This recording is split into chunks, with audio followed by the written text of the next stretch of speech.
Thank you, Amit and Wilfred. Our next speaker is perhaps someone who doesn't need any introduction, but I'll still make an attempt to give him one. Apart from being a stellar Stupasa actor, he's been an NCC cadet. He's someone who's received training from the British Army, the Royal Navy, and the Royal Air Force. He's been a teacher, a professor. He's represented India at the Young Businessman Conference in Japan. He has a degree in electronics, and he's also served as a cultural ambassador to India. Please welcome Mr. Madhavan.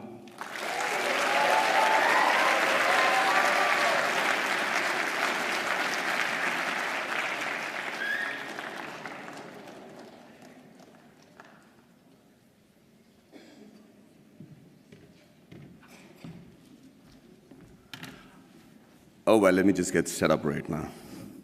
Big speech.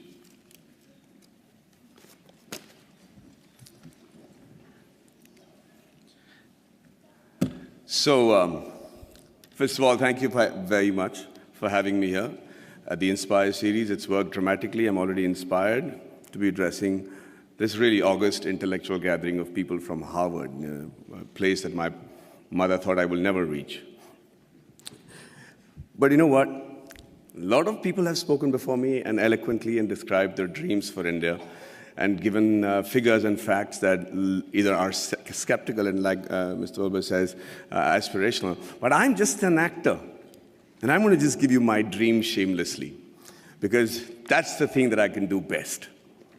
And by that I mean, when we talk of dreams, we have one of our greatest scientists and philanthropists, Dr. Abdul Kalam, and he said something which is very interesting. He said, dreams are not what you have when you sleep. The true dreams are the ones that don't let you sleep. He said that when you have that dream once, it's a dream. When you have it twice, it becomes a desire. And when you see it for the third time consecutively, it becomes a passion, an aim, and a goal. And that is the passion with which I want to see this fantasy that I have for India 2030. And Abraham Lincoln also was a dreamer. And, but he said one thing that makes most sense in trying to achieve this goal that I have dreamt for my nation. He said, if I have 6 hours to cut down a tree, then I'll spend the first 4 hours sharpening the axe.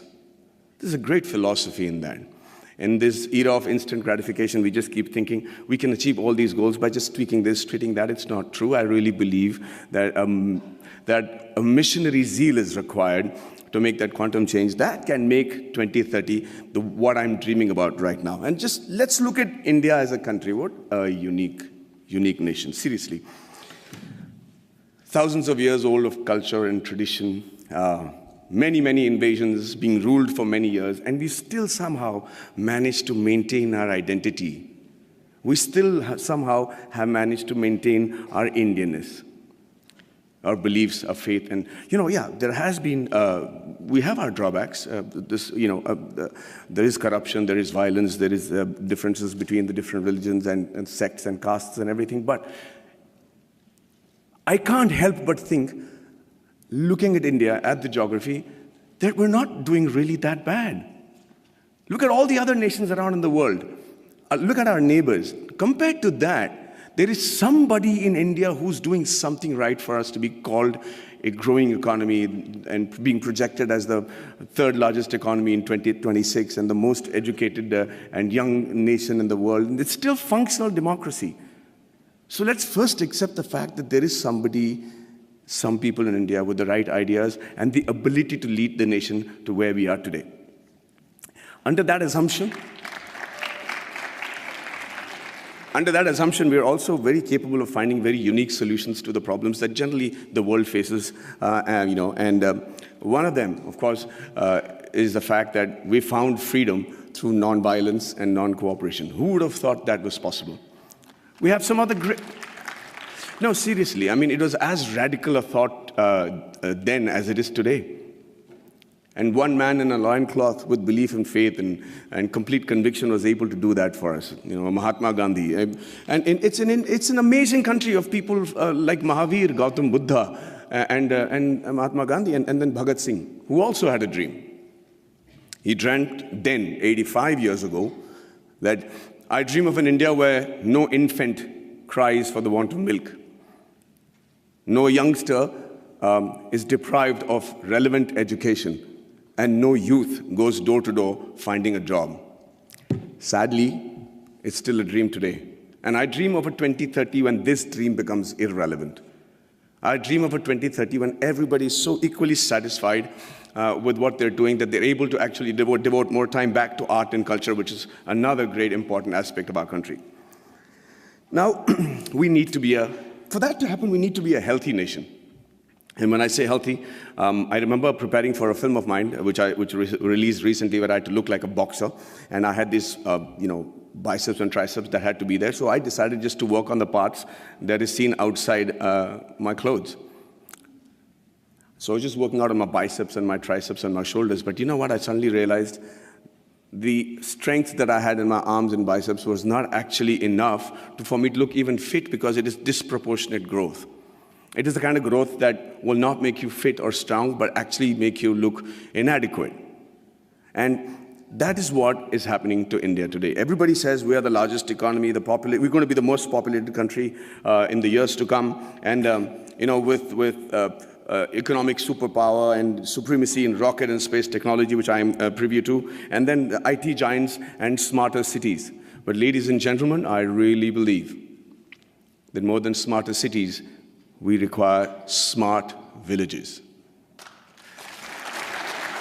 And this is going to be primarily what I talk about today. You know, a nation is only as strong as its weakest link, and rural India is our weakest link. See, it's important that that growth and progress goes hand in hand with the villages also getting onto the same train towards economic freedom, superpowerdom, all the terms that have been coined for a successful country. But that is not happening. The reason being, we're beginning to ignore them. We're beginning to actually believe that this is a very interesting line that I've found, where they say that everybody believes that they know what is required for getting the underprivileged and the poor up to speed with the rest of the country. Okay? And we always start assuming that this is what they want. This is how we can help the poor and the villages, and this is what they need. And we can't be more wrong. Because when you assume, and as the spelling goes, you make an ass of you and me. I'm going to tell you how that happened to a friend of mine.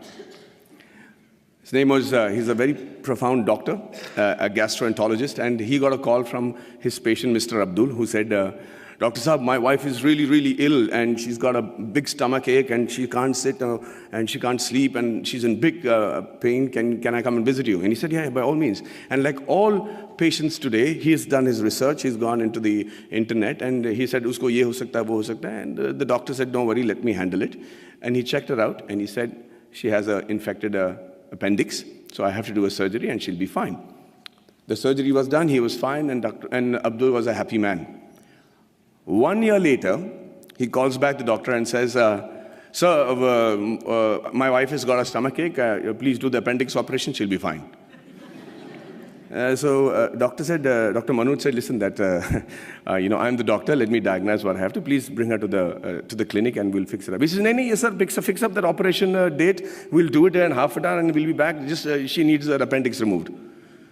So now he's losing his patience. He says, let me do the diagnosis. Abdul, bring her to the clinic. And he's still insisting, and finally the doctor lost it and he said, listen, I'm the doctor, and let me tell you that every human being has only one appendix, and I've already taken out the appendix. So please don't tell me how to do my job. Abdul waited very patiently for the doctor to finish with his assumptions, and then he shot back very meekly. He said, sir, I agree with you. Every human being can have one appendix, but a man can have two wives, right?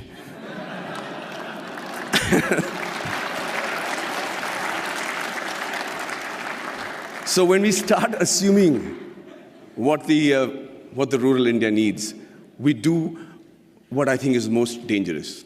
In my vast experiences of shooting in really rural Indias, and villages and small kugramams, like they call it in Tamil, really small places, I realized, shockingly, that the biggest financial burden for a person of this particular village, would you all be able to guess what his biggest financial burden is?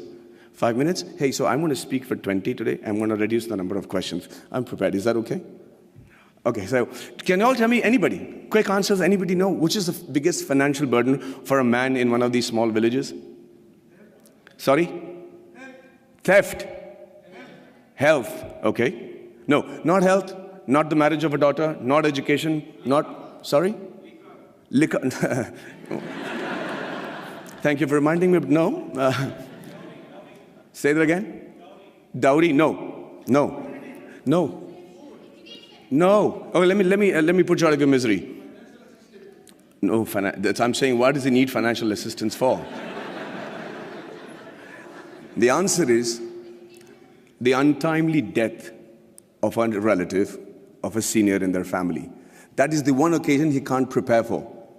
That is one occasion where the ceremony demands that he spend a certain amount of money, feed a certain amount of people, use the funeral the expenditures, and that's where he takes the loan, and that's where he gets indebted, and that's where, to escape that particular embarrassment and humility of not having the ability to perform the function every year as is expected of the Indian tradition, that he decides to leave the village because he's made to feel inadequate. Lord Mickle had in 1735 had spoken in the British Parliament and said the only way to rule India is to make the men there feel inadequate. He said, and truly so, that unless he feels that what he has is lesser than what others have, you will not be able to rule him. And within a very short period, they proved themselves right. The rural India today is feeling inadequate. They're feeling like they're not even part of our country. And what happens with that is, they start then looking at opportunities in villages and saying better education, better health, better lifestyle, and no humility for not having performed the funeral properly. They decide to give up who they are and move to the cities. And who they are is what is more important for us to understand. Who they are actually the timekeepers and the bookkeepers of our deep-rooted traditional culture and stories. You should see how tradition and culture flourishes in a happy village in India.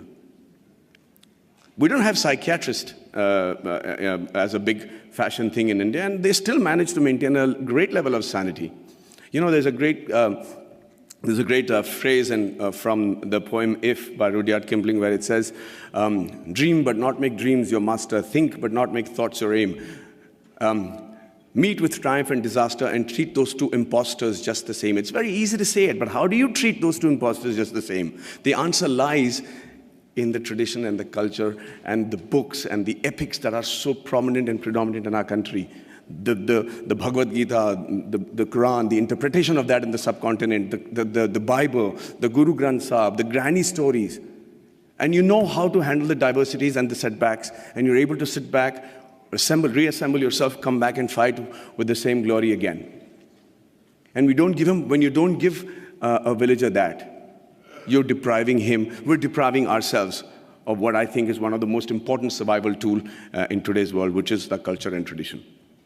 So I dream of a 2030 where rural India is as developed as the rest of the world, was as aspirational as the rest of India, and where the villager is provided with the same opportunities as it is available in the cities. And after a hard day's work, a villager is actually able to come back, sit down, have a drink, put his feet up, and start thinking about art and culture and poetry. That would be a dream that I have for 2030, a practical dream that I have for 2030. And the dreams that your parents and my parents had when we were in college, urban middle class, where everything revolved around the boy studying hard, getting into a technical college of a repute, and then getting into a reputed management college, and finally, the green card. And if it was the girl, then it was a spouse with a green card.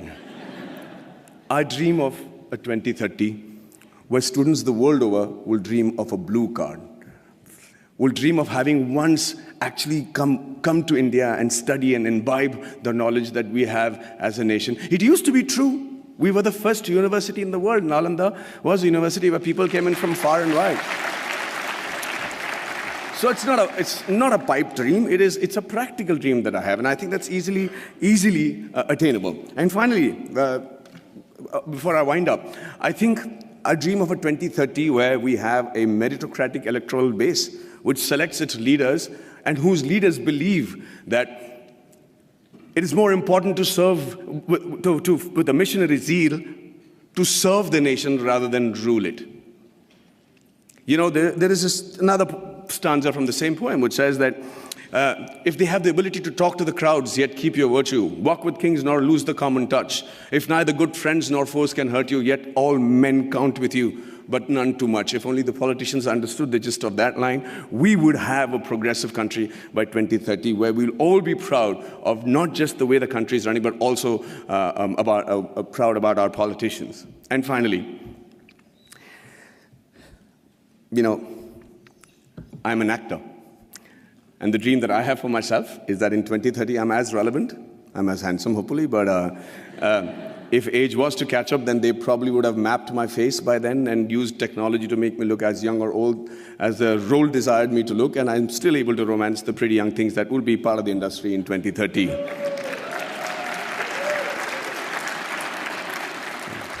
Well, I see that's got many guys going, yeah.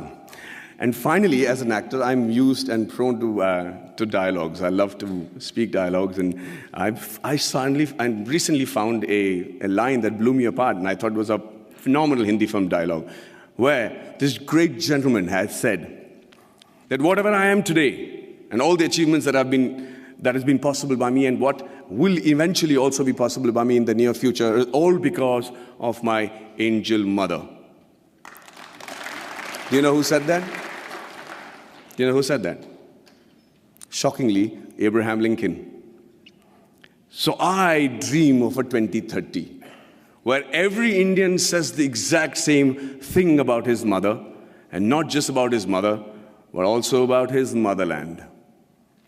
And also, for the sake of posterity, about his mother-in-law. But hey, ladies and gentlemen, what do I know? I am an actor. Thank you very much for your patient hearing, and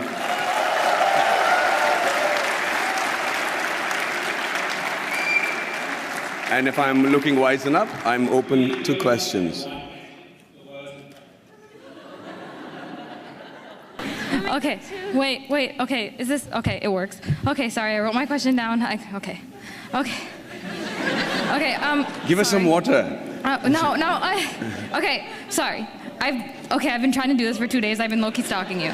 Okay, first of all, I want to say I'm a huge fan. I wrote it down. I look weird. Okay, first of all, I'm a Tamil American, but I grew up on Ale Payute and Menale, and I'm like a huge fan of yours. And I have a question, and it is, given that you have, this is an actor-related question because you're an actor, given that you have done a very good job at portraying diverse aspects of the Tamil experience in Kollywood, in recent years, Bollywood actors have started trying to represent South Indians, especially Tamils and Tamil Brahmins. Would you be interested in or feel pressured into taking on a stereotypical South Indian role if offered to you? Do I dare ask her to repeat that? Because I couldn't hear you properly. I'm so sorry. No, I understood just the question, if you can tell me, okay. Please. Sorry. Okay. Would you be interested, if offered to you in Bollywood, to take on a Tamil Brahmin or a South Indian role in general? Will I be willing to take on a South Indian Brahmin or a Tamil role in a Hindi film? In a Bollywood film? Is that what your question is, ma'am? Of course. I mean, if the money is right. But would you be like worried about like maybe being in a stereotypical, like? No, I think, you know, it's a very honest question, but I think this stereotypical is too burdened a word for everything that we use today. You know, it's politically correct and everything, but it doesn't really have any effect in my opinion, because I'll tell you, I have to listen to a story, I have to be convinced that this is going to work for my audiences, and I have to be convinced that the producer is able to pay me by the end of the day, and lo and behold, I am a Tamil Brahmin in a Hindi film, no problem. Really. Well, thank you so much for your for the excitement. Okay. Hi. Hi. So I actually wanted to ask you this yesterday, but there was like a mob, so. So this doesn't qualify. This is yesterday's question. Yeah, exactly.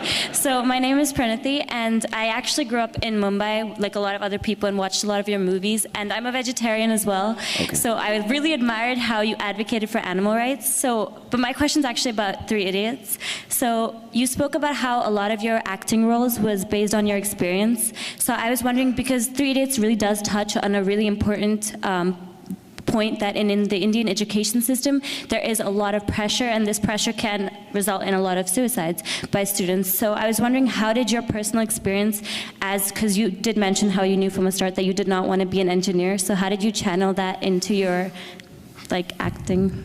Okay, so thank you for the question. See, the thing is, what I tried to show in Three Idiots was actually what happened at home. My dad was distraught that I didn't want to pursue engineering as a career or even join an engineering college, and I had to tell him that I knew what I didn't want to do is not become an engineer. But let me tell you this, the thing that we said about in Three Idiots. I do agree that there's undue pressure on the education system and amongst the families for their children to excel. But that's not necessarily bad. I think it's important to have pressure at that age. I don't think that an examination and failing an exam because you're not able to reproduce what you remembered at the right time, at that particular moment of time in your life, is a measure of how successful you will be the rest of your life. But it's also a measure of your tenacity to be able to reproduce that under pressure, which is going to be something that you'll be doing every day of your professional life. So, yeah, let's not underrate that pressure. But at the same time, I think it's important for parents to know that that is not the be-all and end-all, and that is not a death warrant that you've signed just because you flunked on a particular subject. Thank you. I'm done. Well, thank you so much for the patient hearing, and have a great evening, ladies and gentlemen.